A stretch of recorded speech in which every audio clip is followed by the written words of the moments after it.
In this video, we're going to do a case study about the 5 positions of light. And these 5 positions have to do with portrait photography. Now, these are just references. It doesn't mean that if you put it somewhere else, it's not going to work. It's just as I'm trying to explain you these 5 positions so you know where you're going to locate your strobe based on your subject. Now, you will be able to see this as long as your subject or your model is looking straight into camera, so you have it as a reference. If as soon as your subject starts moving one way or another, that reference is going to be lost. But the position of your light, the way you wanted it to see or how you want it to look, is going to be based on these 5 positions, okay? Keep in mind, again, that these are just references. You can use them as a guide to place or locate your light or your source, your strobe, or whatever light you're working with. It's also a good tool to communicate if you have an assistant. You can tell them, hey, I needed to put the light here or put it there. So it's easier for you to know and tell them, okay, this has to be placed in this position. You can set it up the way it is, and then you start your photo shoot if it's a model is moving around. But at least you know that your light is there and it's placed in one of the 5 positions that we're going to talk about right now. So the first main position for portrait is called the butterfly, and it is called that way because apparently the shadow that is casted from the nose, it creates the shape of a butterfly. Now, where is this located? Where's the position of this light placed, or how is it how are you going to think about how you're going to locate it? It all depends on your subject, to be honest. The basic position is going to be in front of your subject, above it, on a 45 angle degree, right? So that's what we're going to try to do right now. So we're going to place our light in front of our subject. We're going to lift it up with a 45 angle degree down to your subject. Now, what you need to keep in mind is that the shadow that is being created by the nose should not touch the upper lip. Now, this is something that classic photographers or old school photographers will say. The main shadow cannot hit the upper lip of the subject. Now, this shadow is going to depend on the size and the shape of the nose of your subject. David right here, if you can see, he has a very, very, like straight nose. And according to Michelangelo, this is the perfect man. So now that we have it set it here, okay, there we go.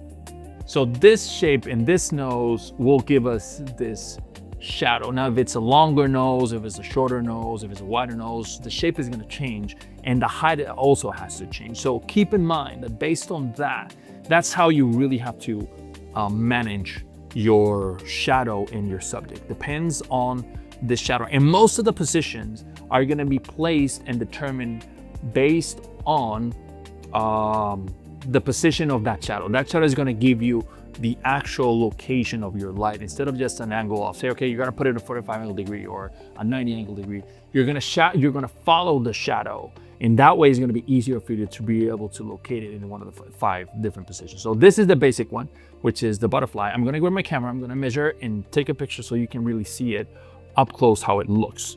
So I'm going to come over the camera. I'm going to sit over here. I'm sorry if you can't see. It's a very tight light, so we're gonna turn this on. We're gonna measure it, and it says it's f8. So we're gonna set the camera to f8,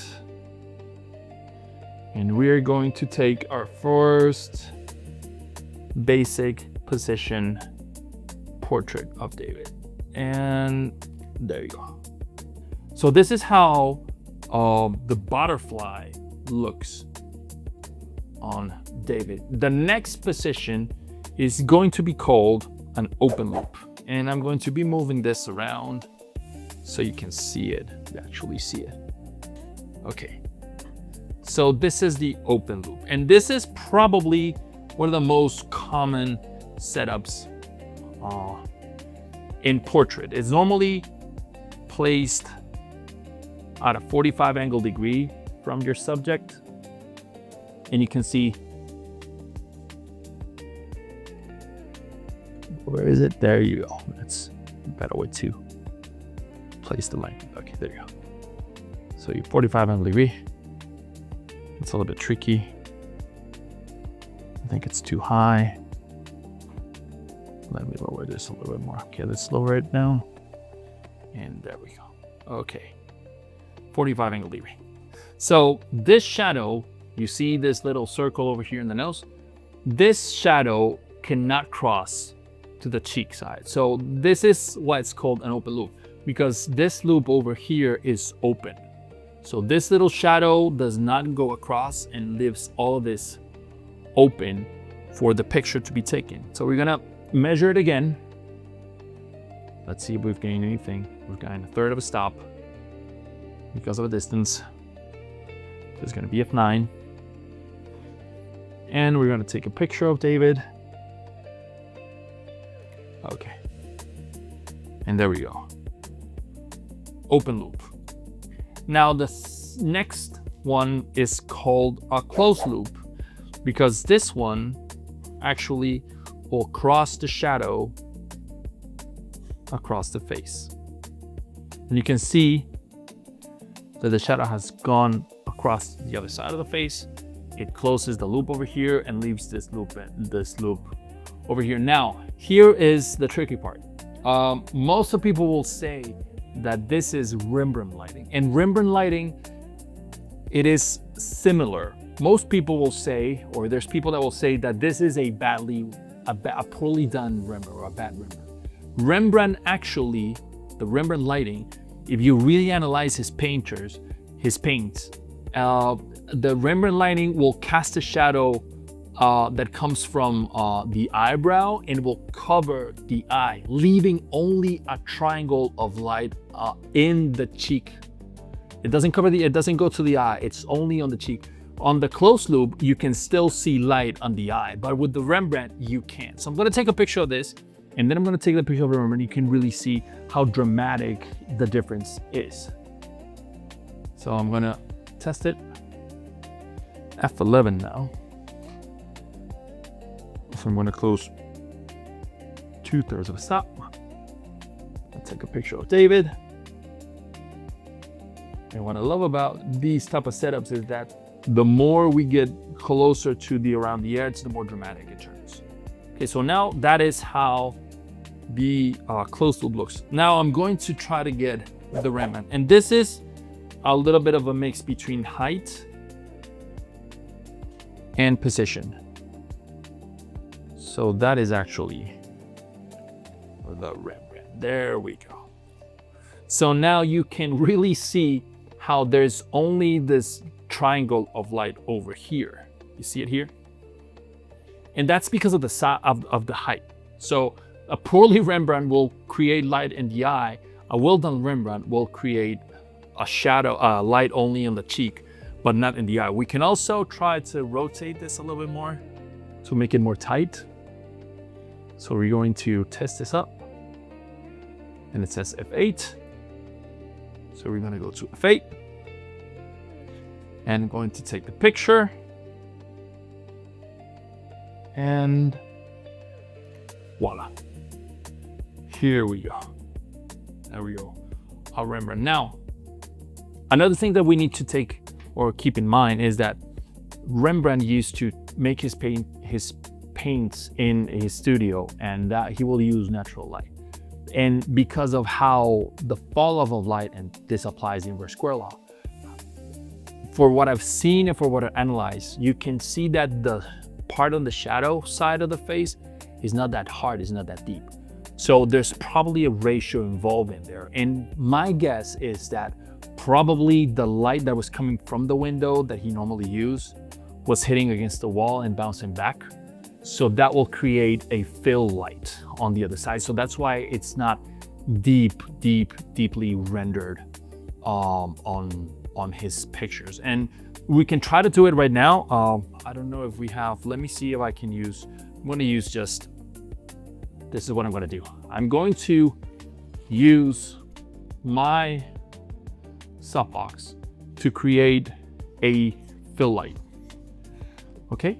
And what I'm going to do right now is I'm going to locate myself here, and I'm going to place this over here. And let's see. There we go.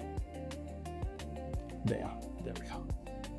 So that way, we've just lifted up that shadow and it doesn't look that deep. So now we have detail on the dark side. And this is just, I'm just getting ahead of myself when it comes to different types of light. But I just wanted to show you how just a little bit of light will make you feel that this is a different type of picture. It will look more of a painting, if you want to call it somehow, than it just a simple picture. So that is the Rembrandt lighting. Now the final position of the 5 that we have, it's called split lighting. And it's called split light because it will split the face in 2. All right, I'm going to try to lift this up and create this over here. And here we go. And now I've got my light side and my dark side. Now, this is probably going to be a little bit of light bouncing from this wall, which won't create the whole effect of, let me see if I can just box in. There we go. I'm just bringing in this B flat to try to make it look deeper and darker. I'm going to measure light, and it says F10. And I'm going to put my strobe into F10. And I'm going to take a picture of David. Bam. And this is how it looks with split lighting. So there you have it, guys. Butterfly, open loop, closed loop, Rembrandt, a variation of Rembrandt, and split lighting. These are the 5 basic positions of your light for portrait. Now in the next video, we're going to talk about 2 main groups that are going to be broad lighting, and shortly I'm going to show you how to achieve it.